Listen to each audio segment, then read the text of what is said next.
दोस्तों, stock market में हम सब मल्टी बैगर्स ढूंढते हैं, लेकिन कभी कभी फाइनेंशियल स्टेटमेंट में हमें कुछ ऐसा दिख जाता है जो ग्रोथ कम और चमत्कार ज्यादा है। स्क्रीन पर देखिए, ये है नेपट्यून लॉजिटेक का प्रॉफिट कर्व। FY23 में लॉस, FY24 में प्रॉफिट था सिर्फ 36,000 का और FY25 में 9.16 करोड़। एक साल में प्रॉफिट जीरो से हीरो। क्या लॉजिस्टिक्स बिजनेस में अचानक सोना निकल आया या फिर बैलेंस शीट के पीछे कोई फाइनेंशियल इंजीनियरिंग चल रहा है? आज हम अपने प्रोसेस से इस हॉकी स्टिक ग्रोथ का पोस्टमार्टम करेंगे।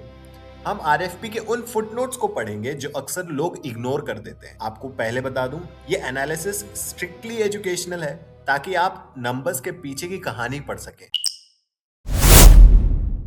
सबसे पहले हवाई बातें बंद। बिजनेस क्या है? नेपट्यून लॉजिटेक कोई एआई स्टार्टअप नहीं है।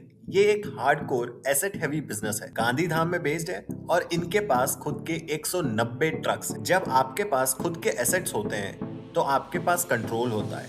मार्केट टाइट होने पर भी आपका धंधा चलता रहता है, लेकिन एसेट्स के साथ आता है एक हिडन कॉस्ट, डेप्रिसिएशन। ट्रक्स पुराने होते हैं, वैल्यू गिरती जाती है और ये पॉइंट हमारे आज के एनालिसिस की है। FY24 से FY25 में इनका फ्राइट फॉरवर्डिंग इनकम 53% बढ़ा।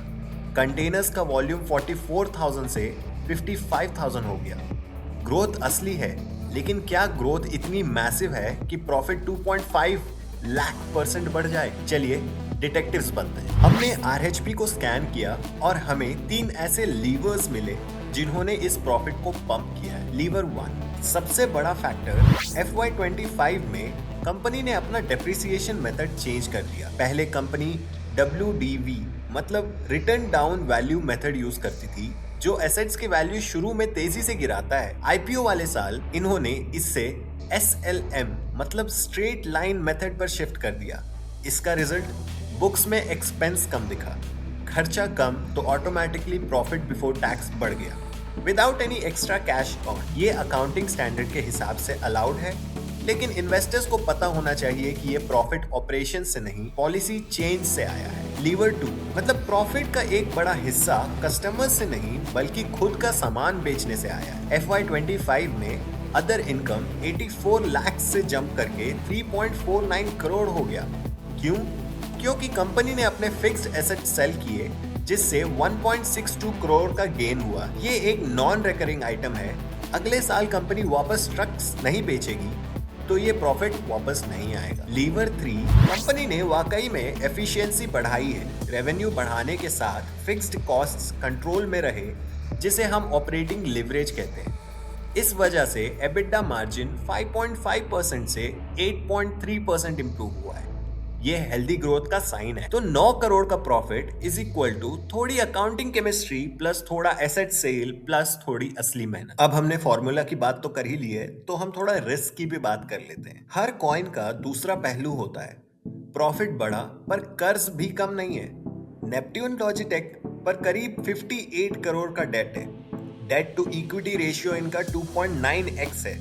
मतलब हर 1 रुपए की खुद की वेल्थ पर 3 रुपए का उधार। लॉजिस्टिक बिजनेस साइक्लिकल होता है। अगर डीजल के दाम बढ़े और इकोनॉमी स्लो हुई तो ट्रक्स खड़े रहेंगे, लेकिन बैंक की EMI चालू रहे। हाई लीवरेज एक डबल एज्ड स्वॉर्ड की तरह है।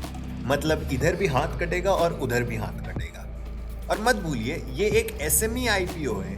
एंट्री आसान है, पर अगर स्टॉक लिक्विडिटी सूख गई तो एग्जिट का दरवाजा बहुत छोटा हो जाता है और आपका निकलना बहुत मुश्किल। तो हमने आज क्या सीखा?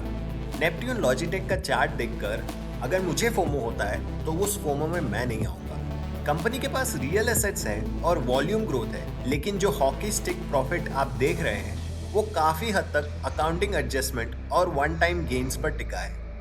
अगर आप इन्वेस्ट करते हैं तो याद रखिए, आप उस 9 करोड़ का प्रॉफिट पर वैल्यूएशन पे कर रहे हैं, जो शायद अगले साल रिपीट ना हो।